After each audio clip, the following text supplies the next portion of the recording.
everyone. Welcome to Plant and Prosper, the show where we talk about all things cannabis. I'm your girl, KD. I have the rock star himself, Lynn May and Anya Kravitz. Please share the shirt for this episode. The shirt for this episode is Soundgarden. I think this is one I can play. Do you know that one? Soundgarden, Do you know that one? 90s alternative. Yes. Black Hole Sun. Black Hole Sun. Spoon You're Man. the one. Yes. Spoon Man. Romantic song. Yeah. Well, I got 1 point. It's a tribute to Chris Cornell, who tragically passed away last year from an accidental opioid overdose. Oh, interesting, because we're talking about cannabis, and that is a wonderful alternative to the opiate crisis. But today what we're talking about is how to get into this industry, and are we all just rich bitches yet? Because everyone seems to think that we are rolling in the money because, as many of you know, California coming online, being the 6th largest economy in the world, billions of dollars are going to be entering the state, billions of dollars will be made in this state, and so everyone is calling and sending emails, and it's like, yeah, you must be making that hot, hot money, and that has not been true. So I thought it'd be great is to talk about how we all got into the industry, and then also share out tips about how you can get into the industry. So I would love to start with the amazing Anya. Please tell us about how you got started. KD, thank you. So my journey to the cannabis industry is as follows. I entered the industry because I am a patient. So before I entered the industry, I had done my own research on cannabis, cannabis as medicine, because I was trying to get off of my pharmaceuticals because I do suffer from grand mal seizures, so I was looking for an alternative. So through all of my research and talking to a lot of different people, attending medical conferences, I then saw that there's a need, a growing need, for assistance in the topical market, and I saw a lot of products being produced, and since I come from that world, I come from the beauty world, I'm a brand strategist, I have developed my own brands and sold my own brands from conception to manufacturing to market. And also the value add that now I had was the knowledge of cannabis and the medicinal cannabis and how it interacts with your body. And it's a perfect marriage to assist the cannabis topical industry and where it's headed, the health and wellness industry. And I created Olive Kind. I briefly had a company before I started Olive Kind and with a partner, and then we stopped that project, and then I solely moved on to just working with topicals and spreading the health and wellness and plant-based medicine knowledge to the audience. So that's the way I got into the industry, and it was through patient first. Perfect. How about you, Lynn? I'll try to talk about 20 plus years I really, know, really I was quick. just like, you've done everything in this business. Somewhat, yeah, but it's everything is it's a lesson or a blessing or a combination of both. So I'm also a patient. I was diagnosed with ADD without the H, when the H wasn't as popular as it is these days. Back when I was a teenager, and I was put on pharmaceuticals, and they didn't agree with me. Some of them made me focus, but it made me lose the zest for life. Like you couldn't feel anything. Got that zombie feeling. Very zombie feeling, and kind of coasting through life. And I was experimenting with cigarettes when I was a kid, and these guys said, "Hey, you want to smoke?" And we went in school and smoked, and it wasn't a cigarette. And it illuminated my whole life. How old were you? You said kid. I think I was about 14, 15. Okay, so you're a teenager. Yeah, teenager, not a kid. So I'm not advocating that teens smoke joints, but so that was my experience, and I had a medical experience. I went back to school, and I could focus, and I could also feel, and it changed my whole life. And I didn't realize there was medicine for anybody else except for me until I became the president of the Cannabis Action Network, and I'm from Philadelphia, and I held a rally at Independence Hall in Philadelphia, where the Declaration of Independence is, Constitution, by the way, all written in hemp paper. And I had my keynote speaker was this lady named Elvie Musica, and she was the fifth or sixth person to get federally prescribed medical cannabis for her degenerative glaucoma.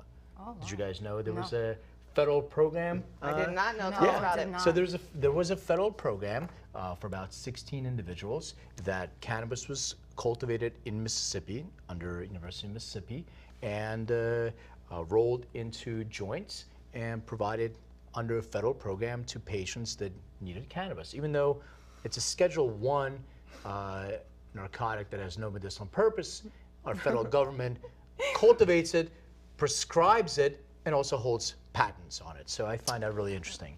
But anyway, we can talk about that in a different episode. Yeah, that's so, a whole nother topic. Elvie was my keynote, and the next morning we were woken up to a lot of noise in my apartment because everybody stayed over my house.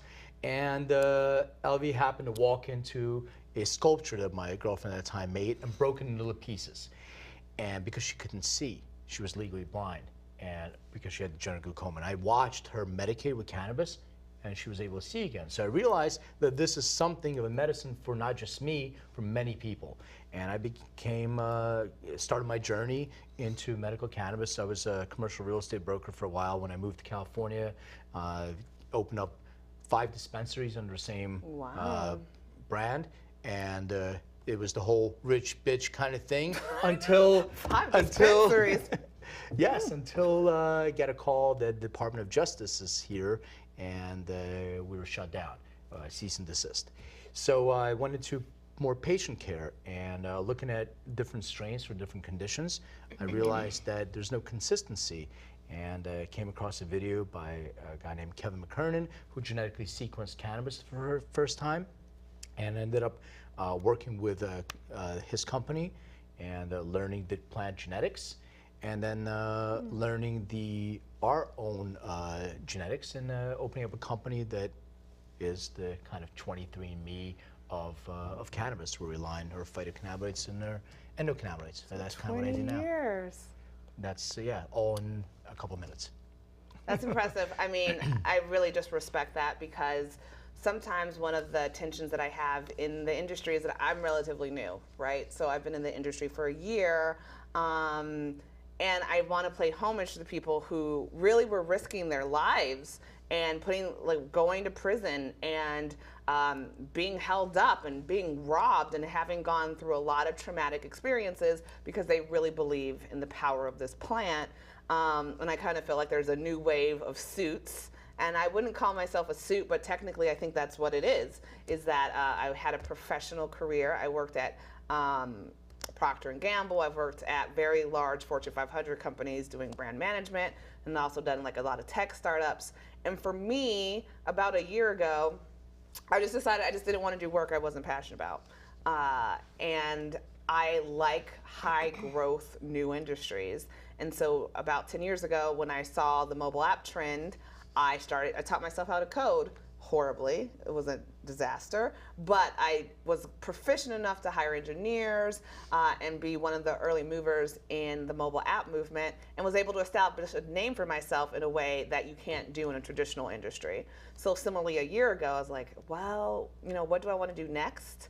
And I was like, cannabis is the new tech, because tech at the time, people were so collaborative. Everything was happening. This money was coming in. If you had a crazy idea and you're willing to do it, boom, happening. The girl who sat next to me at Clorox was the #2 person at Uber. Someone at a coffee shop was like, I have this thing for a pin board, and that became Pinterest. And I remember sitting with him at a Starbucks. I mean, I've made a lot of poor choices because I don't work at Uber or at Pinterest, but it's really to say that energy of new industries. And so I was attracted to cannabis for that reason. I actually went to a Snoop Dogg party because my friend had a job, and I thought it was like a party. It was I looked super cute. And I was dressed like you would imagine if you were going to a Snoop party.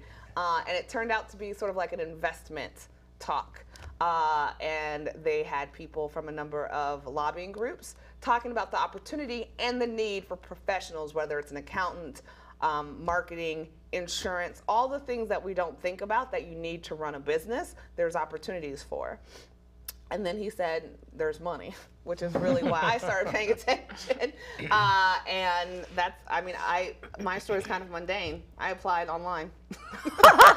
Did you really? For a job. Did you really? I really did. Wow. I typed in cannabis marketing jobs, and then I put the little filter on Indeed that puts like the money filter, because I was getting too many like, you know, hourly Craigslist shady type gigs. So then I put what I thought my minimum would be. There was only 3 listings. I applied to all 3. All 3 called me a day later. Yeah. And boom, So and that's now how- you're ruling the world, the topical world. That is not mundane at all. It's not. It's such an interesting. No, it's a process. Like thinking where like I kind of came from, and now you can go to Indeed and you can put on I want a weed job, and people are calling you. So I think it's I commend that. That's pretty cool. And I put it on my LinkedIn profile, although I kept it like I'm a CBD plant medicine dealer. Kept it real high level. So that's actually an interesting transition. So for people who are interested in getting into the industry, what are some of the best tips that we can provide, or resources about learning more about the industry, learning more about the different opportunities, and getting involved? Because even though we're not rich yet, that is really the game plan. What's preventing us from being rich? Well, we don't in have this bank industry. accounts. We don't have bank accounts. That's the number one reason, is banking. Yes. So where is all this money going? Because I actually was reading about ETFs, because one of the things I want to do, mutual funds, is invest in cannabis companies. And my mom, who is 71, called me, was like, how are we going to invest in cannabis? I was like, my mom is so sophisticated. I was like, this is super impressive. And so it was just interesting about like, how do you really learn about these different companies? One of the challenges is, most of the time, if you put your money in a mutual fund or a stock, you know their money is in a bank account. Like if something goes wrong, you will get your money. If you put your money in a bank today, there's like, I don't know, the FDIC, like that money is protected. If you're an investor in a cannabis stock, you don't, that company, their money is not in a bank. So you're investing in the idea, the concept, but there's no security for you. That is probably why we're not making money yet, because the traditional things of, I mean, I know a lot of companies who pay in cash. Oh yeah, for sure. Most companies, I think, pay in cash in this industry. So that's one tip: be open to getting an envelope of 20s. Yeah, I think that from an investment standpoint, you know, Canada and those picks and shovel companies are not directly touching the plant. Those are probably safer bets. I'm not sure if there's any over-the-counter stock that's in the cannabis space that you can actually invest in, but also look at IP. True. Look to see which companies filed some IP, some patents, and maybe there was a company that did that, so they have a little bit more stability. Well, what's sad about that is that would mean it's a pharma brand, because those are the ones who are probably being able to be public. They probably are patented and making some synthetic version of cannabis because they're the ones who have the money. That's It's definitely probably true. not going to be a cannabis only. That's definitely true, but there are some that file patents on methods. That's true. So there are companies that file a patent on a type of patch, for instance. So they're not filing a patent on what goes into the patch, but just the method of transmission. So that's another option. Well, I'm sorry I got us onto this investment tip, which is one way to get into the industry, actually, is to like start to investigate the different companies and start to put little investments. You can put $10 into a cannabis mutual fund today, and that might be one way that you learn, but there's other ways that you can get into the industry. Like I said, for my story, I did apply online. So there's a lot of Canna jobs. They always have the most ridiculous names, like Cannabis something, Cannabis careers, Cannabis, Canna jobs, Canna advisors. But what I honestly did was I went to Indeed, or I did Simply Hired, or one of the, I've even seen them on LinkedIn. Like, I think if a company really is trying to be professional, they will have either a career section on their website, or they'll post on a traditional job site. There is still a lot of like Facebook kind of like get this job, Craigslist variety, and there's still a valid place for that. But you would be surprised how many are just listed on a normal job site. Yeah. The first tip that I would say is come out of the closet. This is the decision you have to make. Yep. That you are all in. When you change your LinkedIn profile and it says cannabis, and all your profiles, everything else professionally talks about the cannabis industry, that's your first step in. Well, So you have to get the job first, right? Yeah. Or, well, I'm an entrepreneur, so I didn't think about that. It's a good point. How about you? Aren't you supposed to fake it before you make it? So I'm a Fake cannabis, it before you make it. So I grew a plant before. I'm a cannabis cultivator. There you go. And now I have cannabis cultivation experience. Well, actually, I think that's great because in the state of California, at least, you can grow up to 6 plants personally. So if you, I mean, I just think regardless of the industry, if you want to get a job, you can have a project tomorrow. Well, yes, I agree. I have to agree. And if you live in LA, like in our area, there is in a lot of other areas like legal states, there is job fairs. There's, go on meetup.com or just search online. There's a lot of job fairs that are physically happening in your neck of the woods.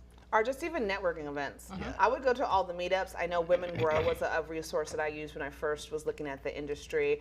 I would look at the California Growers Association. I would go to all of the different industries because what is interesting, even though I just said job boards and traditional sites, this is still a very relationship-driven business. Sure. So getting to know the players is really important.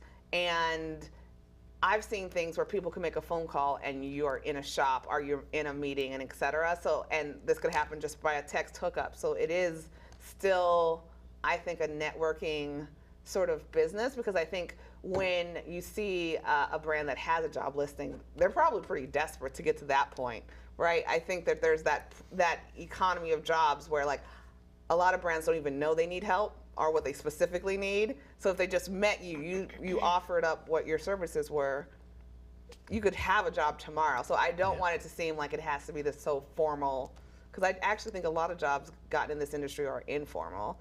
And surprisingly, a lot of people start trimming. Oh, absolutely. That's a really good way to start. But one of the things that I've been also seeing is people transition their skill sets, their horizontal skill sets, into the cannabis industry. So they come from a marketing background. Let's transition the same exact background into cannabis. They come from insurance, business strategy, supply chain, all these skill sets that you learn in traditional industries, you're able to apply into the cannabis industry because that's where the trajectory is going right now with legalization as well. Yeah. Is everybody rolling in the dough when you're getting like when you're what are the salaries looking like at these companies? Like, I feel like an intense look at me. My money is never funny, so it really depends on what you want it to be. Yeah. I mean, I have actually seen salaries that are pretty comparable to what it would be in the general market. I do think that the benefits and those, like, it's not a traditional company, and because you have to work. If you are an entrepreneur, I imagine that you have to figure out how you're going to pay your employees and who's going to give you benefits and who's going to give you health care. And there's so many hurdles every step of the way because they might not want to work with a cannabis company. So, if you're an employee of one of these companies, a cannabis company, like you have to be so flexible because it's just not going to be the way that it was set up before. And I mean, some of these people have never worked in corporate. Some of these people are farmers or growers who've been growing in their house or growing somewhere for the last 15 years, and now they want to be legal. They open up business. They have never managed people. They have never, they might not even know what an HR manager is, or, all these things that you think are normal is not normal in this industry. So I would set that expectation that, like, HR? What's that? Benefits? I think there's a benefit also that you didn't mention, which is I don't think that I purchased weed in the last couple of years because the perks of the industry is that you were able to get as much samples and different. but now I would like a 401k plan and free samples. Well, a 401k plant and weed. That would be a good combo for me. There you go. I like it. One of the things I do think is interesting, and it's not relevant for me, but I should mention it because I heard it on another show, was about people who are interested in cultivation and on the growing side. And the advice that was stated on that show was, in the past, it's just been people who've been passionate and they've taught themselves on YouTube, etc. But because of regulations, specifically the regulations that are coming, people with really strong agriculture or horticultural backgrounds who, whether or not you grew weed, I've seen some of the top growers grow tomatoes or grow cucumbers or whatever it is. They just know how to grow and optimize because we need people who understand pesticides. We need people who can take general market skill sets and just as what you were saying on horizontally, but I think people don't even realize that on the grow side, because I think historically it's just been like you knew a guy and he made like the best hash, or he there's always these like magical people in the industry that like they only had that skill set. And I think that you're going to start to see people who have like master's degrees in soil science. Is that a thing? Yeah, I don't even know. It's already happening now. I mean, if I look at some of the cultivation companies that received funding recently, if you look at see who their master grower is, there used to be a master grower, as you mentioned, a guy that's growing in Humboldt or some of that. These guys come from greenhouse, the greenhouse expertise that grew peppers, and the guys like cannabis is much easier to grow than peppers, but they have that kind of expertise, and it's all computerized. They check the soil, so it's becoming a real science to be able to cultivate and compete in this marketplace. It's so interesting. What question I have for you guys is do you think legalization has kind of put a hiring freeze currently on bringing in new people? Because I know a ton of brands that have paused their production and are kind of switching because they can't afford to fully legalize. So they're either going into the CBD game or they're just pausing. So a lot of brands are not continuing business. So do you guys feel that legalization is kind of putting a hiring freeze? Well, I think it's two things. One, if you're just not a legal business, like you're SOL just on all aspects. So I think for the brands that do have the legal paperwork behind them and the capital behind them, they're growing like gangbusters. I mean, some of these brands that you're not even paying attention to, or I wasn't paying attention to, have 700 employees or 300 employees, and they're much bigger because this is a manufacturing business or it's like a agricultural business, right? So there's a lot of hourly employees that are involved to like make this happen, whether that's happening on farms or whether that's happening in warehouses, et cetera. So I've only seen we can't hire people fast enough, are people who have the right backgrounds for where we need to be. And I do think when we were at MJ Biz, which is a huge industry conference in Vegas, I think before it had like a very party vibe and it was like a homecoming. And this year it was like suits. Like people were suited up, and it was like, and you could see this tension between like, we've been growing weed for the last 3 generation vibe, and I'm an investment banker who's trying to get into the industry. I actually recruited for a coordinator role at one of the career fairs, and I saw a lot of young kids who are like, I was a finance major, or I was in insurance, and those are the people who are getting jobs. And what's interesting is, look, that's who I want to hire. I want to hire someone who has that skill set and get them into the market. So I kind of think that if you have the right skill set, if you are willing to take a risk, I think the market needs you, and I think you would be in high demand. That being said, there's a smaller amount of companies that are legal. So I just think the pool of options to work is probably smaller, but the depth of what they need is probably high. Yeah, I also think your expertise, whatever you've developed here, you can also leverage in other different states. So I see people going to different states are now looking to get legal and consulting. Consulting on licensing, how to fill out SOPs and applications, putting together cultivation facilities, all that stuff. So the market's opening up, and once it flips, it's only 29 states, and once more states go rec, it's just going to be a bigger opportunity. That's a great point, because you know who is making money?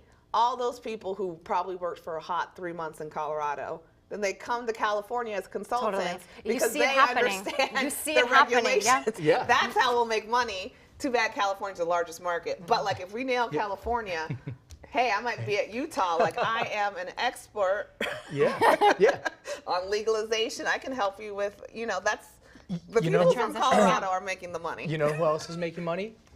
People that were in government that now became lobbyists. And when I went in and I was doing a consulting gig for a company, they were looking to hire a lobbyist.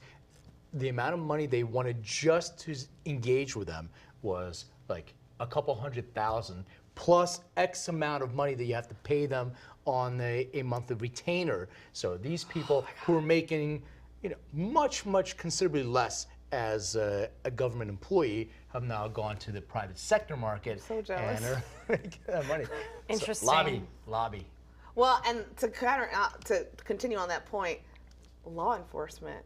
I have heard a couple of stories of former cops or former fire people or people who have been in the regulation.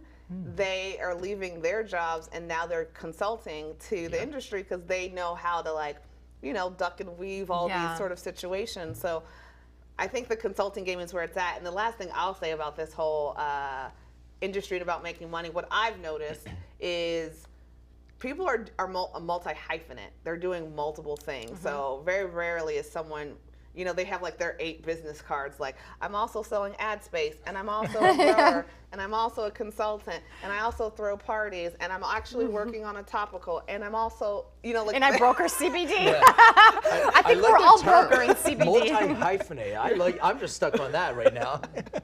It's just like everyone's doing everything, and it's just like, because I think people are just throwing stuff on the wall and trying to see what sticks. You're absolutely right. One of the things that I've noticed is when even my dad started sending me articles that California is legal now, this is your opportunity. And now I'm getting calls from people in Philadelphia, in Jersey, in Pennsylvania, in Jersey, all these states are, we're going online too. We're going to go rec. What can you do? Well, how can we make money together? So now you have that expertise. Colorado, as you said. I need to write Washington. an ebook. Yeah. An ebook. How to be rich. 12-step program. How to launch. 1, find money. Yes. Important. Yeah, but the finding money thing, like there's a lot of money that's going into this industry and then they just sit on it. So they haven't really figured out what to do with that money. So you read press releases. We raised $100 million. We raised $50 million. Well, what are you doing with that money? So to answer your question, there's a lot of people that are still sitting on that right now and trying to figure out where they're going to fit into this space. I agree. I think a lot of people are kind of sitting and kind of observing to see when everything kind of settles down and everyone receives their licenses and whatnot. And then once the playing field evens out, then we'll be able to tell which way we can move. I feel like now it's a very reactionary. And I think we're seeing a lot of foreign money. So I think we're seeing a lot lot of of foreigners who are able to buy these licenses. So as we mentioned in a previous show, you need to have a license in the municipality, in the city, and in the state to do business. And that's just to do one part of the supply chain. So a lot of foreign money is coming together and investing just in having licenses and permits. And there might not even be a business that it's squatting. It's really squatting on the licenses as the idea is like, well, when it's fully legal, like I think they're like, I want to put my money in it. I'm still concerned about Jeff Sessions over here. I know California's hot. Let me treat a license like an investment. Yep.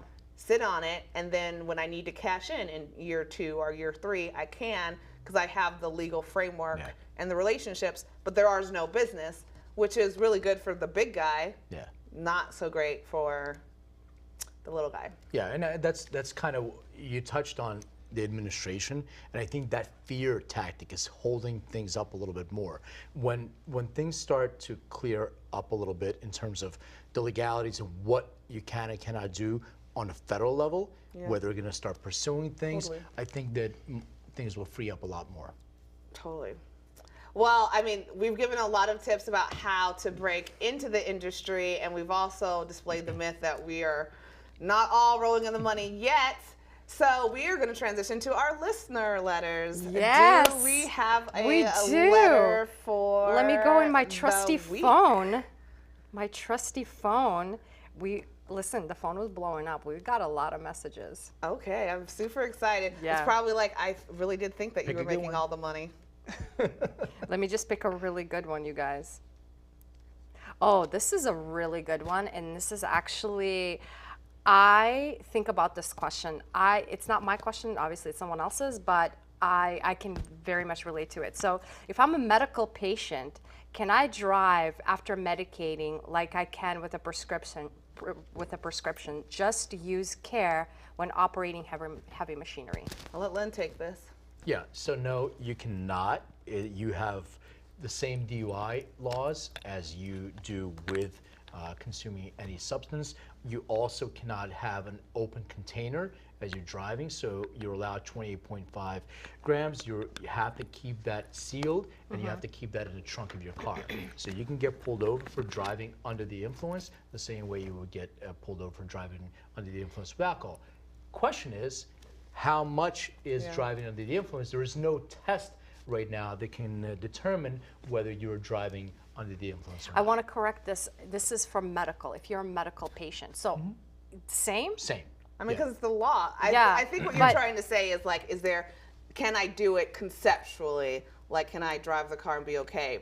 But what you're saying is like, if you get pulled over, it will be illegal. But the thing is, it makes no sense because I take it on the daily. I take a cannabis as part of my daily medicine.